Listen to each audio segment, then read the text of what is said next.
সমগ্র সৃষ্টিজগতের মধ্যে সবচেয়ে নিকৃষ্ট চরিত্র হলো শয়তান। বহু ধর্মে শয়তানকে মানবজাতির শত্রু হিসেবে বিবেচনা করা হয়। তারপরও অতি প্রাচীনকাল থেকে কিছু লোক শয়তানকেই দেবতা রূপে উপাসনা করে আসছে। প্রাচীনকালে গোপনে শয়তানের উপাসনা করা হলেও বর্তমানে প্রকাশ্যে শয়তানবাদের চর্চা করা হচ্ছে। আধুনিককালে শয়তানের উপাসনা কিভাবে প্রাতিষ্ঠানিক রূপ লাভ করেছে সে সম্পর্কে আলোচনা করা হবে। শয়তানের উপাসকদের সম্পর্কে আলোচনা করার আগে শয়তানের পরিচয় জানা প্রয়োজন। আরবি ভাষায় শয়তান অর্থ বিপদগামী, হিব্রু ভাষায় সতন এবং ল্যাটিন ভাষায় সাতান অর্থ শত্রু বা দুশমন। অনেকের মতে শয়তান শব্দটি গ্রিক ভাষার দিয়াবলস শব্দ থেকে এসেছে, যার অর্থ অপবাদ দানকারী ব্যক্তি বা অভিশপ্ত। অ্যাব্রাহামিক রিলিজিয়নে শয়তান বলতে সাধারণত ইবলিশকে বোঝায়। ইহুদি ধর্ম, খ্রিস্টান ধর্ম এবং ইসলাম ধর্মকে একত্রে বোঝাতে অ্যাব্রাহামিক রিলিজিয়ন বলা হয়, কারণ এই ধর্মগুলো হযরত ইব্রাহিম আলাইহিস সালামের বংশধরদের মাধ্যমে প্রচারিত হয়েছিল।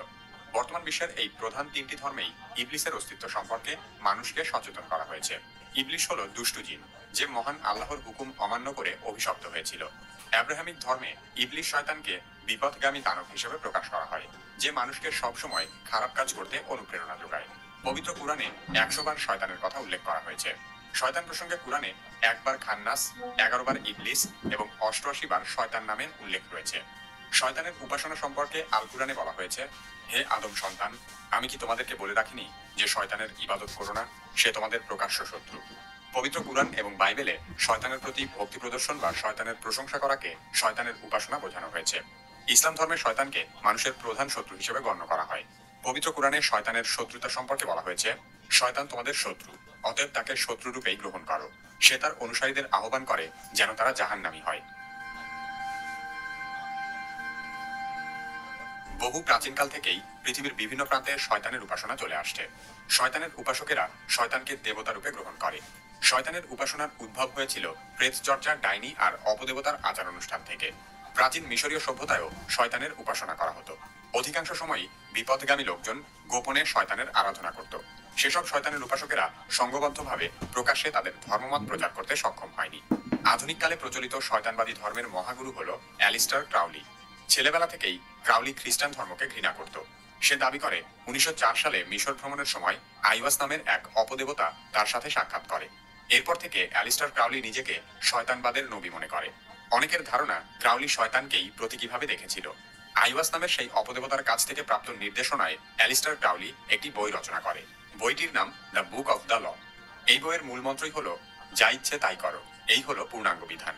এই মতবাদের উপর ভিত্তি করে অ্যালিস্টার ক্রাউলি থেলেমা নামের নতুন এক ধর্মবিশ্বাস প্রচলন করে। শয়তানবাদীরা মনে করে ধর্ম মানুষকে তার নিজস্ব মনোবৃত্তি পালনে বাধা দিচ্ছে। থেলেমা ধর্মমতে অবাধ ও বিকৃত যৌনাচার, মাদকের ব্যবহার এবং স্বেচ্ছাচারিতা অত্যন্ত গুরুত্বপূর্ণ। এসবের মাধ্যমে নিজের প্রবৃত্তির দাসত্ব করতে হয়। অ্যালিস্টার ক্রাউলির লেখা বই প্রচলিত স্যাটানিজম বা শয়তানবাদের প্রধানতম ভিত্তি হিসেবে বিবেচিত, এবং অ্যালিস্টার ক্রাউলি হল আধুনিক স্যাটানিজমের গডফাদার। আধুনিক পপ কালচারেও অ্যালিস্টার ক্রাউলির অনেক প্রভাব রয়েছে। শয়তানের উপাসকদের মধ্যে সবচেয়ে বড় কিংবদন্তি হল অ্যান্টন স্যান্ডর ল্যাভি। তার হাত ধরেই 1960-এর দশকে শয়তানের উপাসনা আনুষ্ঠানিকভাবে প্রচারিত হতে থাকে।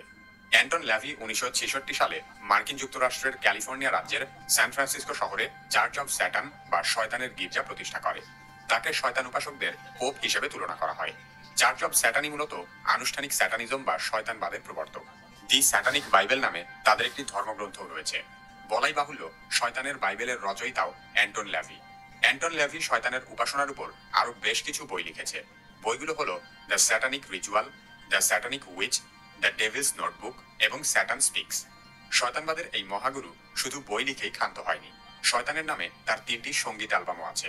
অ্যালবামগুলো হলো the satanic mass, Satan takes a holiday এবং স্ট্রেঞ্জ মিউজিক। 1997 সালে মৃত্যুর আগ পর্যন্ত অ্যান্টন ল্যাভি শয়তানের গির্জার মহাযাজক ছিল। ল্যাভের মৃত্যুর পর চার্চ অফ স্যাটানের মহাযাজক পদটি 4 বছর খালি ছিল। 2001 সালে পিটার এইচ গিলমোর এই পদে আসীন হয়। এরপর শয়তানের গির্জার সদর দপ্তর সান ফ্রান্সিসকো থেকে নিউ ইয়র্কের ম্যানহাটনের হেলস কিচেনে স্থানান্তর করা হয়। আধুনিক শয়তানবাদীরা নানা ভাগে বিভক্ত। তাদের মধ্যে প্রধান দুটি ধারা হলো আস্তিক ও নাস্তিক। আস্তিক শয়তানবাদীরা অহংকার এবং ব্যক্তিবাদের ভিত্তিতে শয়তানকে ইতিবাচক শক্তি বলে মনে করে। অন্যদিকে নাস্তিক শয়তানবাদীরা শয়তানকে মানুষের সকল খারাপ বৈশিষ্ট্যের প্রতীক মনে করে। শয়তানের গির্জা থেকে ধারণা লাভ করে 2013 সালে দি স্যাটানিক টেম্পল বা শয়তানের মন্দির প্রতিষ্ঠিত হয়। লুসিয়ান গ্রেভ ও ম্যালকম জেরি শয়তানের মন্দির গড়ে তুলেছে। ম্যালকম জেরি সাধারণত জনসম্মুখে আসে না। লুসিয়ান গ্রেভ শয়তানের মন্দিরের মুখপাত্র হিসেবে কাজ করে। যুক্তরাষ্ট্রের ম্যাসাচুসেটস রাজ্যের সালেম শহরে স্যাটানিক টেম্পলের সদর দপ্তর অবস্থিত। বর্তমানে এই মন্দিরের আমেরিকায় 16টি, কানাডায় 3টি এবং যুক্তরাজ্যে একটি শাখা রয়েছে। বাক স্বাধীনতা এবং ধর্ম পালনের স্বাধীনতা আইনের বলে স্যাটানিক টেম্পল আমেরিকান সরকারের কাছ থেকে ধর্ম হিসেবেও স্বীকৃতি পেয়েছে। শয়তানের উপাসকদের মধ্যে বর্তমানে এরাই সবচেয়ে বেশি সক্রিয়।